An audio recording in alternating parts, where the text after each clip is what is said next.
Welcome to Bible Simplified, where your busy life meets the timeless wisdom of Scripture.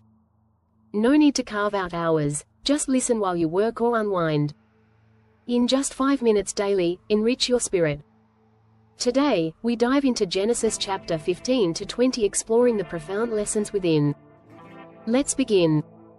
Abram told God that he had no children, hence he has no heir to leave his estate to, and if should something happen to him, his estate would go to a slave. God promised him that he and Sarai would have a son. Abram believed God. God gave Abram the entire land from Egypt to Euphrates. God asked Abram to perform a sacrifice with pigeons and rams. God told Abram that the people of Israel would be foreigners in a land for 400 years. They will work as slaves in that land, but after that he would give them their own land.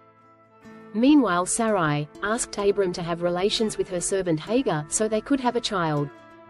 He agreed. Hagar fell pregnant and started to boast and mock Sarai because she was barren. Sarai blamed Hagar, and gave her a hard time. Hagar ran away. While Hagar was on her way, an angel appeared to her to tell her to go back. The angel also told Sarai that you will have a baby and his name will be called Ishmael. God will bless him because he is a descendant of Abram. And he will win many wars against his enemies. Hagar listened and went back home to Sarai and Abram. God established a new covenant with Abram, and because Abram was very righteous and faithful, God changed his name from Abram to Abraham, father of all nations.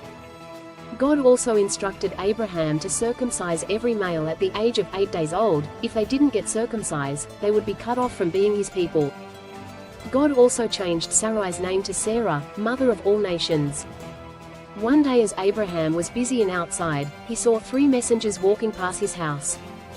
He called them and asked them to stop, eat and rest. At first, they refused. But then they agreed. Abraham asked Sarah to prepare some bread, meat and yogurt. The 3 guests ate and then asked to see Sarah, Abraham's wife. They blessed Sarah and said that she would have a child. Sarah heard this and she laughed. They asked Sarah, why is she laughing? She denied it. Abraham noticed that one of the servants was the Lord, as the 2 other messengers left. The Lord, whom Abraham suspected it was, stayed back and told Abraham that there was lots of sin in Sodom and Gomorrah. This is when Abraham asked the Lord to spare his nephew Lot and his family. 2 messengers destroyed Sodom and Gomorrah, and as discussed in previous chapters, they asked Lot and his family to hide in a cave. These messengers had eaten the meal prepared for Lot and his family. The men from Sodom wanted to have relations with the angels, but Lot offered his daughters instead. The men refused. The 2 messengers, who were male, then destroyed the eyes of these evil men.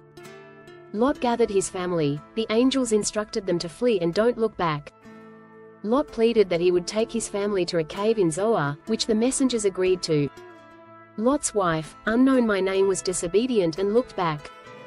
She turned into a pillar of salt. Lot and his daughters left to Zoar. That's when they realized that they needed to bear children and had relations with their father. They gave their father alcohol and then took turns to lay down with him.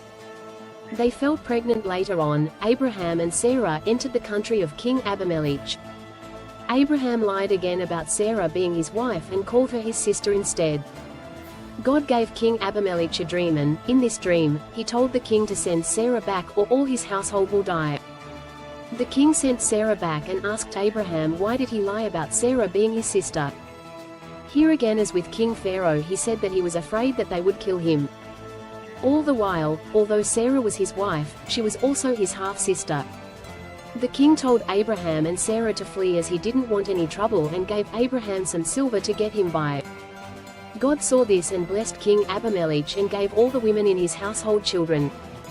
Ishmael was born by the time, and he was circumcised when he was 8 days old. Thank you for listening. I hope you have a better understanding of Genesis chapter 15 to 20.